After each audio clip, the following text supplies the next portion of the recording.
Bonjour à tous, j'espère que vous allez excellemment bien. Aujourd'hui on se retrouve pour parler voile, débrief de la 3e journée de la route du Rhum, et oui, qui s'est terminée il y a 1 heure, hein, on attaque la 4e journée. On va voir un petit peu tout ce qui s'est passé dans cette 3e journée de compétition, qui a performé, qui a eu beaucoup plus de mal. On va voir bien entendu comme d'habitude les 6 catégories. Et puis je vous remercie également de regarder ces vidéos, parce que ça fait... pas mal de vues sur la chaîne, je ne m'attendais pas à ce chiffre là, donc voilà, je suis plutôt content. Bien entendu, n'hésitez pas à vous abonner à la chaîne, à réagir dans les commentaires, à mettre un pouce bleu, à partager la vidéo sur les réseaux sociaux, notamment auprès de vos proches si vous pensez que ça peut les intéresser. Dans les commentaires, n'hésitez pas à me dire qui vous a plu, qui vous a déçu, voilà, n'hésitez pas à réagir sur cette course, n'hésitez pas à mettre un pouce bleu, n'hésitez pas également à vous abonner à la chaîne, et quand vous vous abonnez à la chaîne, vous pouvez rajouter la petite cloche, comme ça vous êtes au courant des dernières vidéos qui sortent sur la chaîne, parce que parfois YouTube fait des petites feintes. On commence tout de suite avec la catégorie ultime, donc les bateaux de 32 mètres, les multicoques. Les ultimes, ils sont toujours 8 en course, car c'est reparti pour Armelle Lecléache. J'étais assez surpris même que ça ait pris aussi peu de temps pour réparer le bateau, parce que quand on avait vu hier les dégâts sur le bateau, je me disais ça va être compliqué, donc il est reparti. Il est à 1000 nautiques des hommes de tête, mais comme devant les conditions sont pas idéales, il va peut-être pouvoir refaire un petit peu de son retard, parce qu'il y a des conditions de vent qui sont assez instables. Il y a eu notamment de la pétole, ce qui n'arrive jamais normalement à l'Erge du Portugal d'avoir aussi peu de vent. Ils sont tombés dans des zones où le vent était très très mou. Et en plus, Charles Caudrelier a un peu raté la bonne route. Et c'est pour ça que François Gabard est passé en tête. Mais je pense que celui qui peut faire la bonne option aujourd'hui, c'est Thomas Coville, parce que Thomas Coville, il s'est pas planté, contrairement à Charles Caudrelier et même François Gabard. On va voir, hein, parce que c'est pas forcément sûr que ça fonctionne, hein, l'idée de François Gabard. Et puis surtout, il a dépensé beaucoup d'énergie en étant obligé de faire des petits virements assez souvent, donc c'est pas forcément l'idéal. Je trouve que Thomas Coville, depuis ce matin, hein, je regarde la cartographie depuis ce matin, c'est vraiment pas mal ce qu'il est en train de faire. Thomas Coville, il a une trajectoire assez intéressante. Francis Joyon, pour la 4e place, est en train de prendre un petit peu d'avance sur Yves Le Blévec. Il a décidé d'aller plus dans le front. Forcément, il a un bateau qui est éprouvé, un Groupama, c'est le Idexport, pardon, qui est l'ancien Groupama, est un bateau qui est éprouvé, qu'il connaît extrêmement bien. Également Francis Joyon, parce que c'est un bateau qu'il a depuis au moins 5-6 ans au moins, donc c'est un bateau qu'il connaît très très bien, et il sait là où il peut l'emmener, et là pour le moment ça se passe pas trop mal. Derrière, donc on a Yves Le Blévec, qui est à 237 000 nautiques, et puis on a Arthur Le Vaillant, toujours à une 50aine de 1000 nautiques de actuel, et qui est tombé dans une zone de vent un peu molle ce matin. Il avait du mal à avoir du vent, bon voilà, donc il a été obligé de faire pas mal de virements, pas mal de manœuvres à l'intérieur du bateau, parce que quand il n'y a pas de vent, c'est peut-être là où on fait le plus de manœuvres. On fait plus de manœuvres quand il n'y a pas de vent que quand il y a du vent en voile. Et pour Arthur Le Vaillant, c'était pas l'idéal. Et Romain Pillard, donc lui, est reparti. Il est à 700 000 de ces hommes-là. Romain Pillard, si je le retrouve, voilà, il est au large du Cap Finistère, notamment. Voilà, on va dire, il est en train de repartir lui aussi. Alors lui, il a de la chance, c'est qu'il a un petit peu de vent. Pas toujours totalement bien placé, mais je dirais qu'il arrive à tirer le même bord depuis quasiment son départ de Roscoff. Donc c'est plutôt pas trop mal. Et donc Armelle Lecléache, lui, vient de repartir. Il va tomber dans une zone avec pas beaucoup de vent. Là, dans les heures à venir, il va falloir qu'il essaie de faire le maximum, et puis surtout faire attention au cargo, hein, parce qu'on sait que dans ce coin-là, c'est un petit peu compliqué. On passe aux Ocean 50, toujours assez proches, hein, les Ocean 50 des IMOCA. C'est vrai que les écarts sont pas si... Enfin, des ultimes. plus que des IMOCA, les écarts sont pas si énormes. Alors pour les Ocean 50, un début de course plutôt rapide. Là, ils tombent dans des situations où certains s'en sont mieux sortis que d'autres. C'est notamment le cas de Thibaut Vauchel-Camus. On l'avait vu hier, Thibaut Vauchel-Camus qui était parti sur une voie un peu plus au nord et qui a été payante par rapport à ses petits collègues parce que ça lui a permis de prendre 20 000 nautiques d'avance sur Arkema qui est juste derrière avec Quentin Vlamin mais qui était en tête. Donc voilà, ça a bien marché. Et puis surtout, il a pris beaucoup d'avance sur Primonial, les petits doudous et Coesio d'Erwan Leroux. Erwan Leroux qui a eu une journée pas facile, avec vraiment peu de vent. Erwan Leroux, je pense que la moyenne sur les 24 dernières heures, elle est pas top. Voilà, 10 nœuds, point 9. Alors qu'un Thibaut Vauchel-Camus est à 12 nœuds et qu'un Quentin Vlamac est sur la même moyenne. Mais ça n'a pas vraiment fonctionné, sa trajectoire. Par rapport à Primonial par exemple qui était descendu un peu plus au sud et lui ça n'a pas marché donc c'est dommageable. Éric Perron avec Comme il faut, là aussi ça se passe alors il a toujours des trajectoires un peu différentes de ses collègues Éric Perron mais pour l'instant c'est pas payant les stratégies d'Éric Perron. Et puis derrière on a Gilles Lamiré qui profite du fait que les hommes de tête aient pas vraiment des conditions idéales pour refaire un petit peu son retard. Il a fait 14 nœuds quasiment sur les 24 dernières heures, donc c'est plutôt une bonne vitesse. Alors là, il tombe dans des zones avec un peu moins de vent, mais il a fait vraiment un petit peu de son retard. Alors, il y a encore 170 000 de retard, mais hier, on était à plus de 185 000. Donc voilà, il a repris un petit peu de temps sur les hommes de tête, Gilles Lamiré. Puis en plus, il va peut-être pouvoir remonter dans le classement parce qu'il est un peu plus proche de la route idéale que certains de ses adversaires. On passe aux IMOCA. Du côté des IMOCA, ils sont toujours 36 en course sur les 38 au départ. La stratégie nord de Louis Duc n'a pas marché. Je crois que maintenant on peut le dire. La stratégie de monter, de rester très au nord de Louis Duc, il est désormais 25e et il n'arrive pas à dépasser les 10 nœuds sur 24 heures depuis hier. Et puis, il arrive toujours dans des fronts compliqués, des situations casse-bateau. On a Arnaud Boissière également qui est sur une autre stratégie, c'est de suivre l'orthodromie. Pour l'instant, ça ne marchote pas vraiment, mais il est sur la route idéale. L'orthodromie, c'est la route idéale pour un bateau. Donc, c'est-à-dire qu'il fait un peu moins de kilomètres que ses adversaires, mais la mer est difficile dans ces conditions-là, mais il va peut-être profiter du fait que dans le paquet du milieu, on va tomber dans des zones avec peu de vent. Charlie Dalin, toujours aussi performant, il a encore augmenté son avance pendant la nuit. Il a désormais 50 000 nautiques quasiment d'avance sur Kevin Escoffier. Les nouveaux bateaux qui commencent à performer. C'est vrai qu'on s'était inquiété les premiers jours. On avait dit les nouveaux bateaux pour le moment c'est pas fou. On s'attendait à ce qu'ils prennent pas de risques et ça a été la raison, je pense, d'un départ plutôt prudent. Et on voit Kevin Escoffier 2e, Jérémy Bayou sur Charal 3e et Paul Meillat sur Biotherme 4e. Et qui sont passés devant Linked Out avec des moyennes intéressantes, 13 nœuds 5.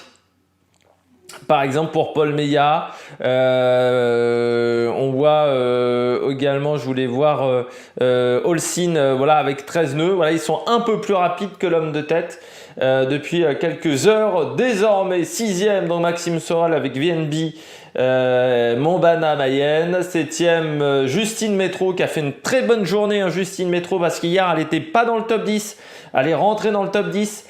Justine Métro, donc est une des nouvelles arrivées sur la catégorie IMOCA. Yannick Bestaben 8e, Louis Burton toujours dans le top 10, Boris Herman qui lui rentre dans le top 10, Samantha Davis qui a repris encore un des 1000 de retard qu'elle avait sur Charlie Dalin, même si elle est 12e, vous voyez une petite flèche rouge, mais elle a repris du temps de retard. Hier elle avait 109 000 nautiques de retard, désormais elle en a 95, donc elle a repris encore un petit peu de temps. Nicolas Troussel également est un peu remonté dans le classement à la 14e place. Fabrice Abédéo 18e, pour l'instant début de course un peu discret. Alan Roura également et remonte un petit peu dans le classement. Hier il était 29e, désormais il est 21e je crois de tête, je vous dis tout ça de tête au niveau des classements. Donc oui, Duc 25e, ça marche pas trop pour le moment. Antoine Cornic et Guirec Soudé également qui étaient sur des stratégies très au nord, les deux plus au nord que le reste de la flotte, on va dire. Ça marche pas très bien par rapport à la stratégie de leurs adversaires, mais là aussi, comme Arnaud Boissière, ils sont plus proches de l'orthodromie que ceux qui ont pris la route sud. Et puis pas d'autres informations dans cette catégorie avec 2 abandons, donc Kojiro Shiraishi et Damien Seguin. Dans la catégorie classe 40, nous avons un concurrent en difficulté. C'est Kenny Piperol sur Captain Alternance qui se déroute vers la Corogne. Il a une voie d'eau sur son bateau. Le skipper va bien. Il y aura certainement plus d'informations un peu plus tard parce que il a contacté la direction de course à 11h heure française. Et puis abandon de Jonas Gerkens, le Belge sur Volvo. C'est dommage parce que son bateau avait l'air de bien marcher, mais pas de chance pour lui. Malade, Jonas Gerkens qui ne peut plus assurer la sécurité de son bateau à cause de soucis physiques. Voilà, il n'a plus les ressources physiques pour mener son bateau. Il a eu la grippe, tout simplement, qu'il a déclaré lors du premier jour de course. On va dire en début de deuxième journée de course, ce qui fait que le skipper belge ne peut plus assurer la sécurité de son bateau correctement.